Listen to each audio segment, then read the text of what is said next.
Olá, futura pedagoga, parabéns pelo nosso dia. Seja bem-vinda a mais uma aula de alfabetização e letramento. Eu fiz esse vídeo para a gente falar um pouquinho sobre o gênero textual como o eixo norteador do trabalho com o ciclo de alfabetização. Deixei disponível para vocês na sequência um vídeo de leite, que na verdade ele é o vídeo do texto que eu vou ler para vocês, que é um conto do Eduardo Galeano, que se chama O Direito ao Delírio. E Eduardo Galeano foi um jornalista de bastante importância para a América Latina de forma geral. Há vários livros dele que eu gosto muito e alguns eu já li com vocês. E eu decidi ler esse texto com vocês e deixar o vídeo para que vocês vejam, porque nós temos vivido momentos muito difíceis e eu acho que a arte e a cultura, de forma geral, são espaços possíveis de encantamento e de sonho, né? De possibilidade de desejo dentro de uma realidade que no momento pouco oferece como perspectiva de futuro, né? Então, assim, se nós estamos vivendo dias tão difíceis, talvez um texto que pense sobre um futuro diferente possa nos fazer sentir um pouco melhores, né? Então eu vou começar com o Direito ao Delírio, como leitura de leite para vocês. Mesmo que não possamos adivinhar o tempo que virá, temos ao menos o direito de imaginar o que queremos que seja. As Nações Unidas têm proclamado extensas listas de direitos humanos, mas a imensa maioria da humanidade não tem mais do que os direitos de ver, ouvir ou calar. Que tal começarmos a enxergar o jamais proclamado direito de sonhar? Que tal se delirarmos por um momentinho? Ao fim do milênio, vamos fixar os olhos mais para lá da infâmia para adivinhar um outro mundo possível. O ar vai estar limpo de todo o veneno que não venha dos medos humanos e das paixões humanas. As pessoas não serão dirigidas pelo automóvel, nem serão programadas pelo computador, nem serão compradas pelo supermercado, nem serão assistidas pela televisão. A televisão deixará de ser o membro mais importante da família. As pessoas trabalharão para viver em lugar de viver para trabalhar. Se incorporará aos códigos penais o delito de estupidez que cometem os que vivem por ter ou ganhar ao invés de viver somente. Como canta o pássaro sem saber que canta, e como brinca a criança sem saber que brinca. Em nenhum país serão presos os rapazes que se neguem a cumprir o serviço militar, mas sim os que queiram cumprir. Os economistas não chamarão de nível de vida o nível de consumo, nem chamarão qualidade de vida a quantidade de coisas. Os cozinheiros não pensarão que as lagostas gostam de ser fervidas vivas, e os historiadores não acreditarão que os países adoram ser invadidos. O mundo já não estará em guerra contra os pobres, mas sim contra a pobreza. E a indústria militar não terá outro remédio senão declarar-se quebrada. A comida não será uma mercadoria, nem a comunicação um negócio, porque a comida e a comunicação são direitos humanos. Ninguém morrerá de fome, porque ninguém morrerá de indigestão. As crianças de rua não serão tratadas como se fossem lixo, porque não haverá crianças de rua. E as crianças ricas não serão tratadas como se fossem dinheiro, porque não haverá crianças ricas. A educação não será um privilégio de quem possa pagá-la. E a polícia não será uma maldição de quem não possa comprá-la. A justiça e a liberdade, irmãs siamesas, condenadas a viver separadas, voltarão a juntar-se. Voltarão a juntar-se bem de perto, costas com costas. Na Argentina, as loucas da praia de maio, da Praça de Maio serão um exemplo de saúde mental, porque elas se negaram a esquecer nos tempos de amnésia obrigatória. A perfeição seguirá sendo um privilégio tedioso dos deuses, mas neste mundo avacalhado e maldito, cada noite será vivida como se fosse a última e cada dia como se fosse o primeiro. Então, para a gente começar, deixo essa mensagem para vocês, que é também uma mensagem de parabéns pelo nosso dia, tá bem? Que a gente possa continuar acreditando nessa utopia que é a educação, principalmente a educação pública. Fiquei um pouco emocionada agora com esse texto. Então, deixa eu, acalmar um pouquinho. Em relação ao nosso conteúdo de hoje, eu deixei para vocês lerem um texto que falava sobre o conceito de gênero textual. Então, o que é um gênero textual, como que a gente classifica um gênero textual, como que ele pode ser trabalhado do ponto de vista do ciclo de alfabetização, então, os primeiros contatos da criança com o texto, E, assim, não posso deixar de falar, é claro, que esse trabalho com o texto dentro da alfabetização, ele precisa ser muito bem planejado pelo professor alfabetizador, Acho que o início desse trabalho começa lá com a avaliação diagnóstica, com as primeiras escritas, que são escritas espontâneas desses alunos, com frases simples que eles possam expressar aquilo que eles pensam sobre a escrita. E daí sim, a partir desse primeiro diagnóstico, o professor pode fazer, então, um planejamento detalhado de como vai ser feito esse trabalho com os alunos, porque aí sim o professor tem condições de dizer qual aluno que está em cada fase de alfabetização, seja pré-silábica, silábica alfabética, silábica alfabética com valor sonoro e alfabética ou alfabética ortográfica, O trabalho do professor alfabetizador é sempre um trabalho muito minucioso, que exige muito registro dessas atividades e muitos registros da observação do professor. Normalmente, em relação ao trabalho desse professor em sala de aula, é muito raro que um professor de alfabetização que ele consiga parar e sentar e deixar os alunos fazendo uma atividade, a não ser que ele trabalhe a partir de um método que valorize ou priorize a memorização. Porque o trabalho com a alfabetização exige uma mediação constante. Então, eu dei alguns exemplos para vocês, nas nossas aulas presenciais. Às vezes você está fazendo uma atividade com o aluno, propondo uma atividade para os alunos, para a turma, e tem vários aluninhos ali ao seu redor perguntando, expressando a forma como entendem a linguagem, como entendem a língua escrita.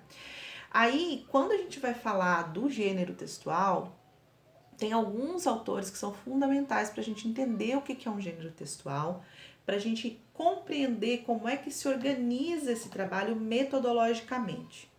E aí, a gente já falou um pouquinho sobre sequências didáticas lá com o Zabala, na nossa disciplina de pesquisa na prática pedagógica. Mas acho que é importante a gente retomar essa ideia.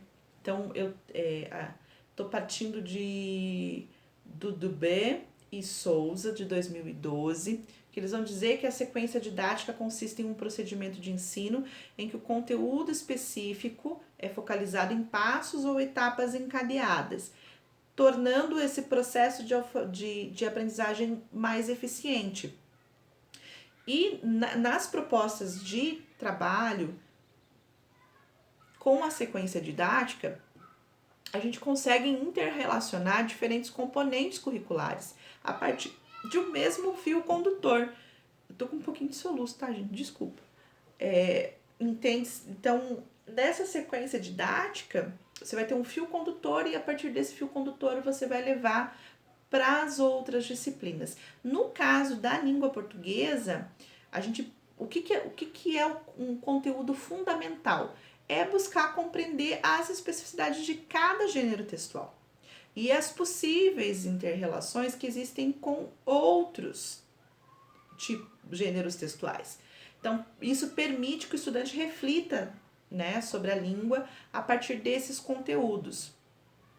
Quem vai propor essa ideia metodológica, né, de trabalho com a sequência didática na língua portuguesa vão ser dois autores, que é o Dawes e o Shenley. Eles fizeram esse trabalho de organização, desse trabalho com os gêneros textuais, em 4 etapas para efetivação do trabalho.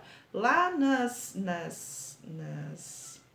slides, vocês vão ver que ele está bem especificado. Então, primeiro, a apresentação da situação. Então, assim, quando o professor traz um gênero textual, ele precisa explorar isso de forma detalhada com os estudantes. Então, o professor precisa saber qual é o nível de conhecimento dos estudantes em relação àquele gênero explorado. E prever algumas intervenções e adequações para realizar com a turma ao longo da sequência didática, partindo desse gênero, mas tentando ampliar as possibilidades do gênero. É o que acontece, por exemplo, com as atividades que trabalham, por exemplo, com o gênero textual contos de fadas. Então, é um gênero muito conhecido das crianças porque elas ouvem essas histórias desde a sua infância menor, né?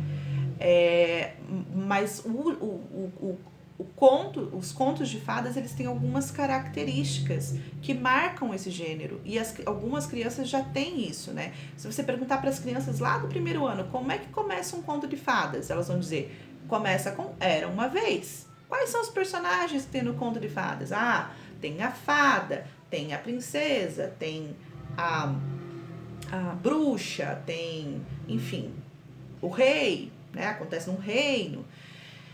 E quando a gente vai pensar nesses clássicos, que são os clássicos da literatura, né, clássicos de contos de fadas mesmo, a gente pode pensar que na dimensão educativa desses textos, a possibilidade da ampliação desse gênero para os gêneros que são os recontos modernos, por exemplo, desses contos de fadas. Então, assim, quando a gente pensa lá nos primeiros contos de fadas, eles tinham uma função específica, né? A função específica dos contos de fadas quando eles nasceram, eles tinham sempre uma lição, como se fossem fábulas, né? Eles eram compartilhados entre adultos e crianças, eles não eram gêneros para crianças, eles eram gêneros que eram contados na oralidade para jovens, para crianças. E nessa dimensão, né, do nascimento do gênero, esse gênero do conto de fadas, ele era um gênero que ele era usado como norteador de alguns aspectos da vida cotidiana daquelas sociedades. Então, quando a gente pensa lá na história original, antes do Charles Perrault transformar Chapeuzinho Vermelho numa história mais amena, que podia ser contada para as crianças, existem muitos elementos que são da vida adulta naquele conto, né? Então, por exemplo, na história original de Chapeuzinho Vermelho, a menina vai à casa da avó para levar o vinho, porque a avó está doente e a avó precisa de vinho para se curar da doença. No conto original, quando o lobo encontra com a Chapeuzinho e manda ela ir pelo outro caminho, ele vai até a casa da avó e ele come a avó, ele engole a avó. E se traveste de avó, né? Veste as roupas da avó, espera pela Chapeuzinho na cama, né? E quando a Chapeuzinho entra no quarto, ele pede a ela: tire sua roupa e deite-se comigo. Na história original, o lobo devora a Chapeuzinho Vermelho. Então a gente pode pensar que para aquela população que ouvia essa história original, era uma história que era contada para jovens, meninas, e que tinha uma lição muito clara: não converse com estranhos porque você pode acabar se dando muito mal, né? Essas histórias foram traduzidas e foram ressignificadas pelo Charles Perrault, primeiro pelos irmãos Grimm, depois pelo Charles Perrault, e foram adocicadas. Então hoje a Chapeuzinho, quando você pensa lá na história da Chapeuzinho, a Chapeuzinho ela vai ter um caçador na história, vai ter vários outros elementos que transformaram essa história numa história infantil, né? Mas a marca desse gênero são marcas muito muito fortes, porque as crianças ouvem essas histórias desde muito pequenas, na oralidade primeiro, depois com os livros, né? Então é possível que, por exemplo, quando você for trabalhar com contos de fadas, as crianças já tenham um repertório a respeito desse gênero textual. Por isso que é importante que o primeiro passo seja esse passo de detalhar com os estudantes quais são, lá no quadro negro, né, detalhar com o estudante quais são as marcas desse gênero. Na sequência, uma primeira produção. Essa primeira produção ela tem um enfoque forte no diagnóstico, porque ela vai auxiliar o professor na avaliação sobre os aspectos conhecidos ou não por esses estudantes em relação àquele gênero que está sendo trabalhado. Depois, os módulos, né, que são um conjunto de atividades que vão ser propostas pelo professor e que vão propiciar pelas interações o domínio do gênero que foi explorado naquela sequência didática. Ou seja, são as atividades que você vai fazer com aquele gênero textual, partindo daquele gênero textual e transformando ele em possibilidades de reflexão sobre a língua. E por fim, uma produção final, que é o momento de resgatar tudo que foi trabalhado na sequência didática e os estudantes daí vão ter que produzir dentro do mesmo gênero que você propôs. Por isso que é importante adequar o tipo de gênero que você vai trabalhar com a faixa etária que você está trabalhando. Então, nessa última fase, o professor vai avaliar o seu trabalho e o caminho percorrido e quais foram as criações de novos saberes a respeito daquele gênero que foi estudado, os quais podem melhorar as capacidades linguísticas, né? E aí a gente, para pensar nessa questão da sequência didática como organização pedagógica nas turmas de alfabetização, a gente sugere que o professor não perca de vista os 4 eixos da língua portuguesa que a gente já tem falado bastante aqui: a leitura, a oralidade, a análise linguística e a produção textual, independente das opções que ele fará ao longo do seu planejamento. Eu vou fechar aqui esse vídeo para poder subir o vídeo e depois fazer um outro vídeo. Então, daqui a pouquinho eu volto com vocês, tá bem? Na sequência, falando mais um pouquinho sobre a organização do trabalho pedagógico com gêneros textuais. Abraço, até daqui a pouco.